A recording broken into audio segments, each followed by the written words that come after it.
ఘట్టమనేని కుటుంబం నుంచి మూడో తరం వారసుడు వచ్చేశారు. ఘట్టమనేని కృష్ణ లెగసీని కంటిన్యూ చేస్తూ సూపర్ స్టార్ మహేష్ బాబు ఇప్పటికే టాలీవుడ్ లో టాప్ స్టార్ గా కంటిన్యూ అవుతున్న వేళ కృష్ణ పెద్దబ్బాయి రమేష్ బాబు కొడుకు జయకృష్ణ హీరోగా టాలీవుడ్ కు పరిచయం అయ్యారు.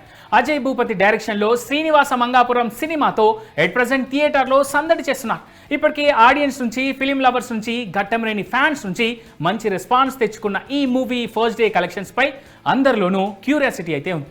ఈ క్రమంలోనే ట్రేడ్ వర్గాల నుంచి ఈ మూవీ కలెక్షన్స్ రిపోర్ట్ ఒకటి బయటకు వచ్చేసింది. అకార్డింగ్ టు ఆ report, Jayakrishna debut movie Srinivasa మంగాపురానికి తొలి రోజు 1.25 కోట్ల నెట్ కలెక్షన్స్ మాత్రమే వచ్చాయి. ఈ వీకెండ్ కలెక్షన్స్ ఇంకాస్త పెరగచ్చని రిపోర్ట్స్ చెప్తున్నాయి. ఇక శ్రీనివాస మంగాపురం కథ విషయానికి వస్తే, శ్రీను అలియాస్ జయకృష్ణ తిరుపతి వస్తాడు. ఆ ఊరిలో ఉండే పెద్దారెడ్డి అలియాస్ కిక్ శ్యామ్ కూతురు మంగా అలియాస్ రషా తడానిని ఇష్టపడతారు. ఆమె వెంటపడుతూ దగ్గరవుతారు. చివరకు ఇద్దరు ఫ్రెండ్స్ అవుతారు. అయితే మంగకు అప్పటికే నిశ్చితార్థం జరిగినా శ్రీను తన ప్రేమ సంగతి చెబుతాడు. ఇంతలో మంగ మేనత వర అలియాస్ వాసుకి బళ్ళారి నుంచి తిరుపతి వస్తుంది. మంగ ఫోన్లో శ్రీను ఫోటోలు చూసిన ఆమె మంగకు దూరంగా ఉండమని అతడిని హెచ్చరిస్తుంది.